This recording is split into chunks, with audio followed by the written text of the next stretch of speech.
Kev, it's been a pretty memorable week or so for you. You welcomed your second child and then you score your first goal in 5 years. It's been quite a whirlwind. Yeah, obviously it has been a whirlwind, that's for sure. Probably from the Port Vale game last week. But yeah, obviously the main thing first and foremost on that side is that my partner and the baby are doing well. I got there a few hours after the birth and the manager was really good. He let me spend, I was up there for 5 days, so that was great. And then obviously straight back down here as it is in football. And it was good. And obviously to follow on that, then I'd prefer obviously that we got a win of me scoring or not. But yeah, it's always nice to score a goal. I mean, it's a nice occasion. And yeah, when someone says 5 years, it seems long.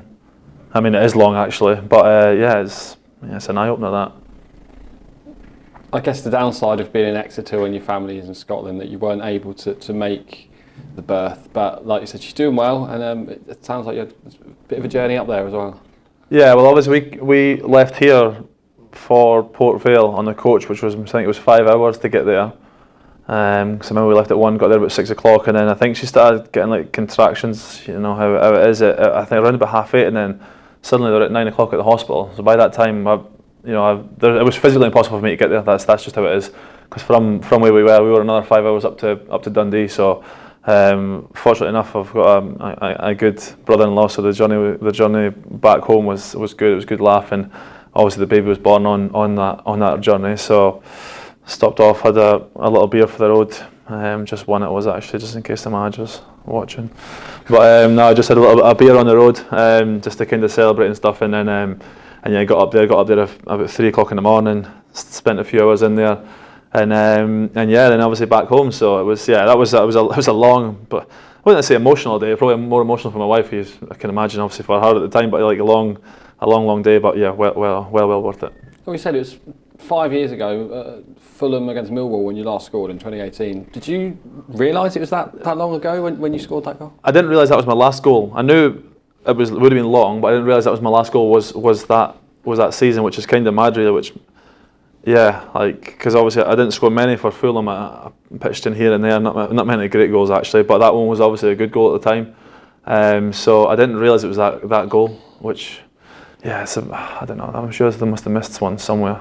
I must have done. I don't know where they missed one, but yeah, it is long. It is, but I mean, I guess a goal's a goal at the end of the day, isn't it? Like no matter how they go in and when they go in, it's a goal. And not a bad strike, but I mean, you could have another one about 10 minutes later, couldn't you? Yeah, the strike, because I've said previous, the strike was nice. Exactly where I wanted to hit it. No real complaints on that. And obviously on the volley, the volley 5 minutes later was a lovely strike again. Couldn't have hit it better if I tried, and probably wouldn't be able to hit it better if I tried. And yeah, fair play to the guy on the line to come off the line with his team and then to drop back there was good defending in the end. I think that the possible downside is that every time you got the ball from that moment, the big back was yelling shoot. I think you were on the halfway line at one point. And the ball kept on faulting me. That was the thing. And I knew myself. I'd had a nice goal and I had a nice strike. I thought, right, okay, that's not going to happen again this game.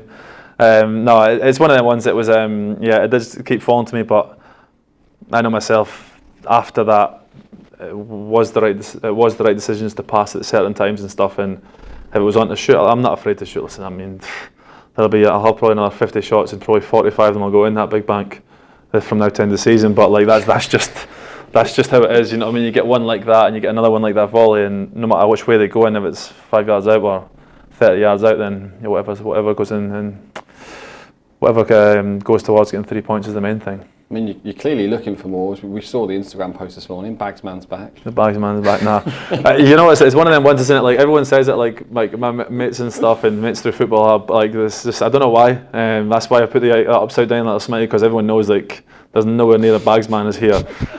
So it's one of them ones, isn't it? For some, I don't know how, don't know where, but everyone's like, Bagsman and stuff. I'm like, okay, but it's what Instagram's like. It's a bit of a laugh, isn't it? And yeah, it's all part of it. We saw your interview you did with the Independent this week. There was a point after your transplant you weren't sure you'd ever play again. So just to be playing in a team, scoring goals and making an impact on the side, how much does that mean to you? Given that you thought you might not be in this position. I mean, it's one of them ones. I'm proud of myself first and foremost for making it back previous, and obviously then kind of to come again. And, there's no plans to stop anytime soon. I don't feel like I need to. I perform when I'm fit. I know I can perform at any level, and that's kind of the main thing. But yeah, I mean, it's good to be back. I love being back in amongst a group of lads. I love it every single day. I've been again, we've got a good bunch here, so I like that part of it. I've always enjoyed that part of it, and when you enjoy that part of it, the football's so much easier to play. Especially if you're in a team that's winning games, that makes it even easier. So it's it's a joy to be back. It's a joy to be just been playing football and stuff, and I don't take it for granted. I never have took football for granted, and yeah, it's just it's nice. It's what I mean. It's a job at the end of the day, like everyone else does. But it's nice. I mean, you're training out there today. It's sunny. The pitch with the lads, and that's like, what else can you ask for? So I just enjoy each day as you do. Yeah. On to this weekend. When you win the previous weekend, how do you ensure that you take that momentum into the next game and you don't sort of go back to where you were beforehand? I mean, it's always hard, isn't it? Like there's two sides to every story at the end of the day, and we've obviously got a positive result last week and a positive performance. And on the flip side, I think they got beat and probably a new manager, first game at home, so there's going to be a lot of emotion on that. But at the end of the day, all pressure will be on them. There's no pressure on us, like there's probably not in many games actually. So we know ourselves. If we are fully focused, we stick to our individually and as a team, stick to our task, that we'll have a good chance of coming away with 3 points, and that's how it is. And if we do that, you've got a good chance. If you don't do that, then you're going to be up for a battle, because you know that Wycombe they're going to be at it, especially the manager's first game, obviously a club legend there, so it's going to be a tough game. Make no mistake about it, and we've got to be up first and foremost for the fight. Could be scrappy at times, but when it's on to play football, it's our time to be composed, and yeah, we'll see how we go. But we're confident. We've been confident previous. The results might not have shown that, but performances have.